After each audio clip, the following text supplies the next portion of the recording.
Video में जानने की कोशिश करी कि कॉन्ट्रासेप्टिव मेथड्स गर्भ निरोधक के तरीके आखिर कैसे काम करते हैं और क्या वो बातें हैं जिनको ध्यान में रखते हुए हम अपने लिए बेस्ट तरीके का इस्तेमाल कर सकते हैं। मार्केट में बहुत सारे मेथड्स अवेलेबल हैं जिनको हम लोग एज अ कॉन्ट्रासेप्टिव इस्तेमाल कर सकते हैं। तो आज इस वीडियो में हम लोग उन मेथड्स के बारे में जानेंगे जिन्हें हम लोग अपनी सुविधा अनुसार घर पे ही बिना किसी डॉक्टरी सलाह के कुछ बातों का ध्यान में रखते हुए इस्तेमाल कर सकते हैं और अनचाहे गर्भ से मुक्ति पा सकते हैं। तो इनमें से जो मोस्ट कॉमन मेथड्स हैं, एक है नेचुरल मेथड और दूसरा है बैरियर मेथड। इन दो मेथड्स के बारे में आज हम लोग बात करेंगे।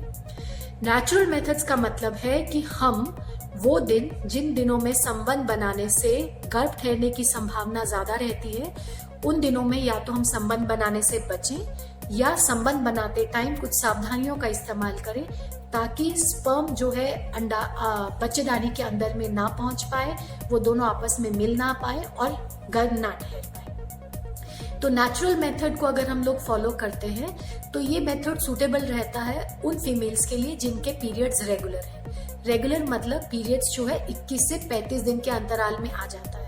वो फीमेल्स जिनके पीरियड्स गड़बड़ हैं, बहुत लंबे टाइम के बाद आते हैं या बहुत जल्दी आ जाते हैं, कभी ठीक है कभी लेट हैं, तो वो फीमेल्स के लिए नेचुरल मेथड को फॉलो करना मुश्किल हो जाता है, क्योंकि उसमें ये कैलकुलेट करना कि किस समय पे, महीने के किस दिनों पे अंडा बन रहा है वो मुश्किल हो जाता है और इसलिए इस मेथड के फेल होने की संभावना बढ़ जाती है।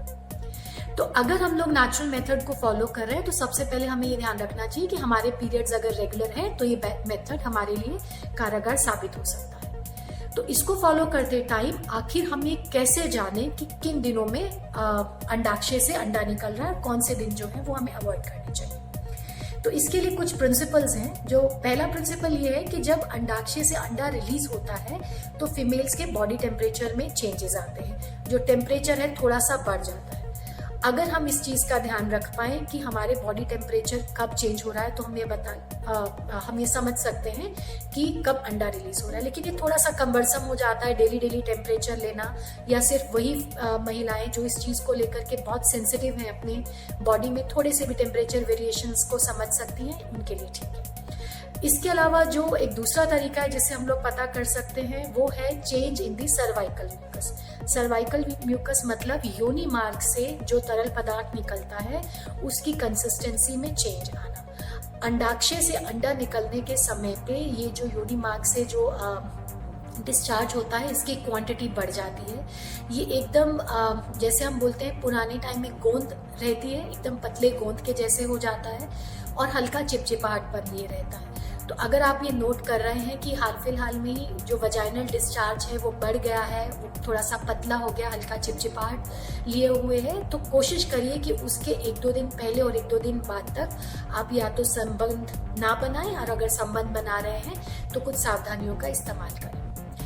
अगर हम लोग इसे और सिंप्लीफाई करना चाहें तो हम लोग अपने मेंस्ट्रुअल कैलेंडर्स का भी इस्तेमाल कर सकते हैं। और मेंस्ट्रुअल कैलेंडर्स को अगर हम इस्तेमाल करते हैं तो एक बेसिक सिंपल सा रूल है कि पीरियड के 10th डे से लेकर के जो नेक्स्ट 10 डेज रहते हैं उस दौरान कभी भी अंडाक्षय से अंडा रिलीज हो सकता है। अगर आपकी मेंस्ट्रुअल साइकिल 21 से 35 दिन की है तो अगर हम जिस दिन महीना स्टार्ट हो रहा है उसे अगर हम लोग पहला दिन मानते हैं तो 10वें दिन से लेकर के जो अगले 10 दिन है इस दौरान कभी भी ओवरी से एग रिलीज हो सकता है। तो आप कोशिश करिए कि इस दौरान संबंध ना बनाएं, और अगर आप संबंध बना रहे हैं तो बैरियर मेथड यानी कि कॉन्डोम वगैरह का इस्तेमाल कर सकते हैं। और अगर फिर भी भूल चूक हो जाती है, आप गलती से इस समय पे संबंध बना लेते हैं, तो कुछ इमरजेंसी मेथड मार्केट में अवेलेबल है जिसके बारे में शायद हम अपने अगले वीडियो में बात करेंगे।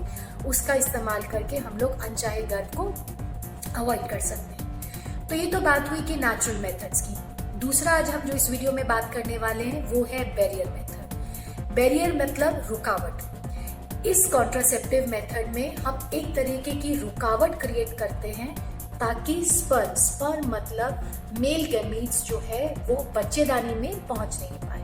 अगर स्पर्म बच्चेदानी में नहीं पहुंचेगा तो ऑब्वियसली वो अंडे से नहीं मिल पाएगा और हम लोग अनवांटेड प्रेगनेंसीज को अवॉइड कर सकते हैं। तो क्या वो तरीके हैं जिसके चलते हम लोग ये बैरियर या ऐसी दीवार कोई खड़ी कर सकते हैं? तो इसके लिए मार्केट में बहुत सारी चीजें हैं। जो बहुत कॉमनली एक वेल नोन बैरियर मेथड है वो है कॉन्डोम्स। कॉन्डम्स अक्सर लोग समझते हैं कि सिर्फ मेल्स के लिए ही होते हैं, ये एक बहुत बड़ा मिथ है। फीमेल्स के लिए भी कॉन्डम्स मार्केट में अवेलेबल रहते हैं, लेकिन दोनों के बीच में थोड़ा सा अंतर रहता है।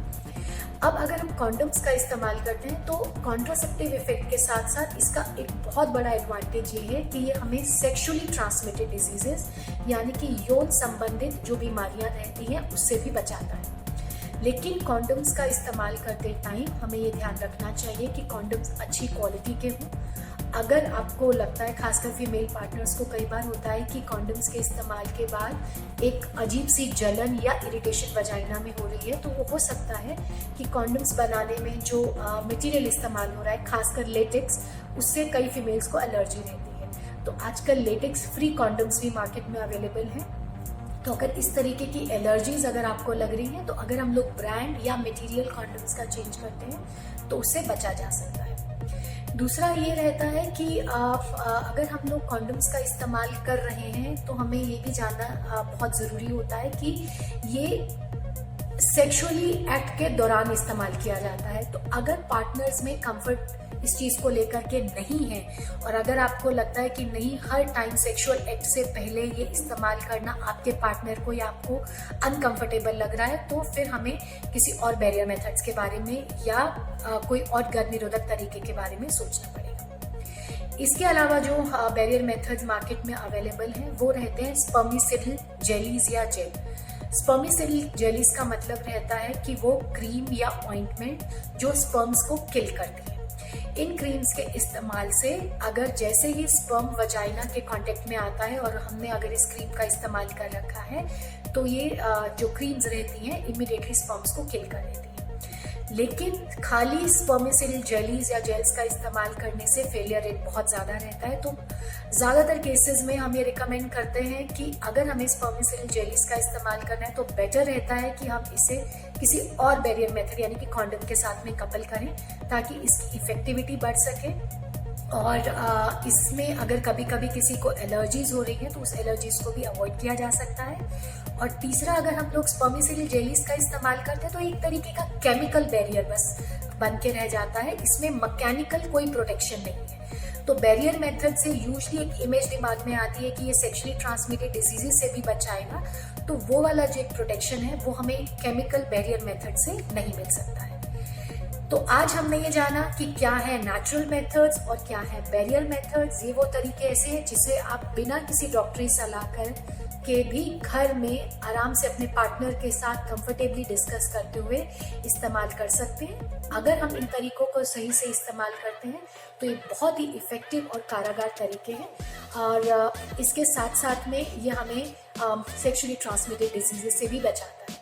हम आने वाली अपनी और कॉन्ट्रासेप्टिव सीरीज में बात करेंगे और गर्भ निरोधक तरीकों के बारे में, जिनमें हमें कभी कभी डॉक्टरी सलाह की भी जरूरत पड़ती है या कुछ खास बातों का भी उसमें ध्यान रखना पड़ता है। Thank you friends.